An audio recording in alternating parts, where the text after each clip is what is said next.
here with Heroesmart Homeschool Academy. Welcome to class. It's good to have you here. This is our composition class. We're going to be still talking about helping verbs, just as we did last week. Let's open up with a word of prayer and we will modify these sentences. We thank you, Lord, for this time we have to learn and grow. We seek to do the best we can, add to what we know. We love you, God, with all our hearts, and to others' love we show. Pleasing you is our goal. Unto our lesson we shall go. In Jesus' name we pray. Amen. Amen. Good work. So today we're talking about helping verbs. These are the helping verbs which we talked about last week if you came to class, if you watched that video. If not, you can go back. That's a good place to start. The helping verbs are am, is, are, and are. Or maybe and is okay. Am, is, are, we, were, be, being, and been, being, been, and be, have, has, had, do, does, did, shall, should, will, and would, may, might, must, can, could. Okay? So this is just a linking word. Don't mind the and. Okay? Will and would. Okay, so there are 23 of these, we call it helping verbs. And although we don't have 23 sentences here, we're going to look at each of these sentences and see if we can identify a helping verb in each of those sentences.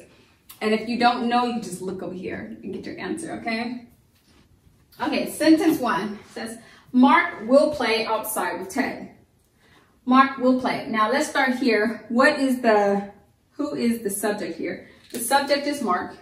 He's the subject. What is the verb? Well, the verb is here. Play.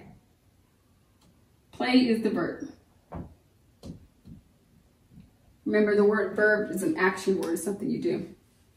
So the linking verb, since we know based on our definition from last week, helping verb, the definition is the word that comes just before the verb. Okay? So if this is the verb, then that means that this must be the helping verb. So then will is the helping verb. And if you're not sure, you can just come over here and find it on the board. Aha, there it is. So Mark will play outside with Ted. Okay, so let's try the second sentence. The surgeon has operated many times before. The surgeon has operated many times. Let's start with the subject. The subject is the surgeon. Subject is here. What is the verb? The verb is operated. That's what he did. That's what he does. Then what is the helping verb? The helping verb comes just before. Just before. So this is the helping verb in the box.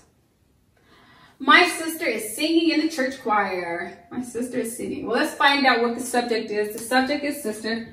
It sometimes helps to be able to find out, sort of break the sentence up so you can easily locate your verb and things like that, your helping verb. Okay, so sister is the subject. Okay, can you find the verb? The verb is singing.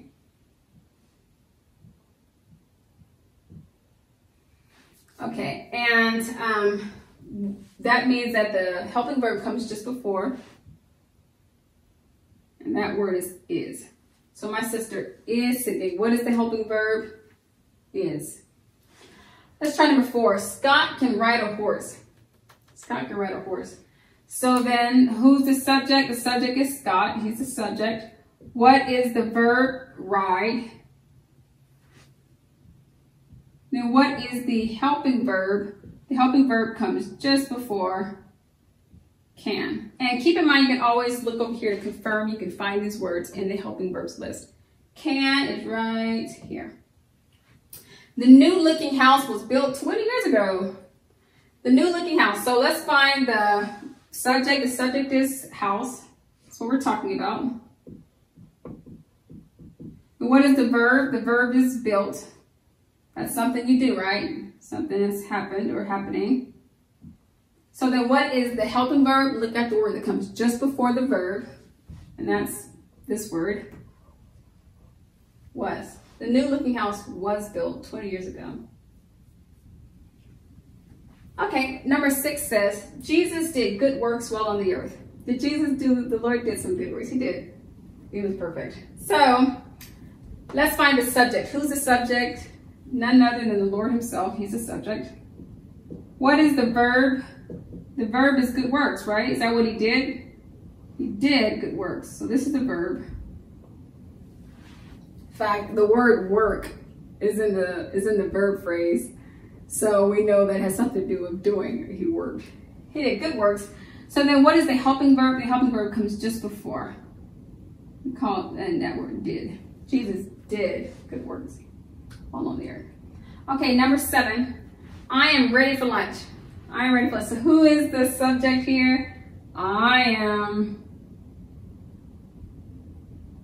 It's a subject pronoun. Okay. What is the verb here? The verb is, oh, I didn't mean to put that in the box. The verb is ready.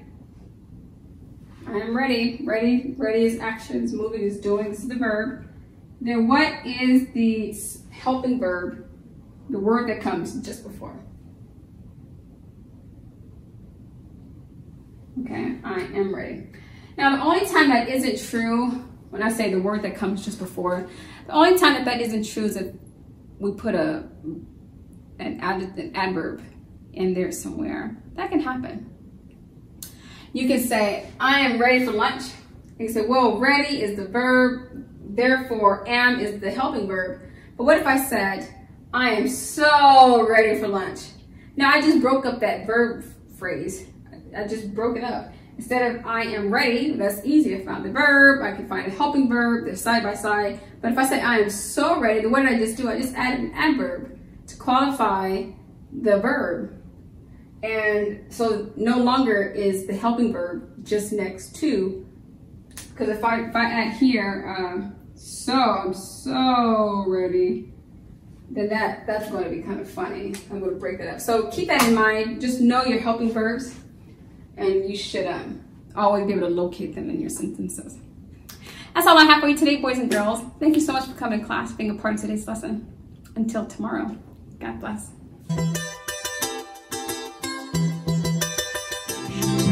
I'll be your hero's buddy, and as you study with Heroesmart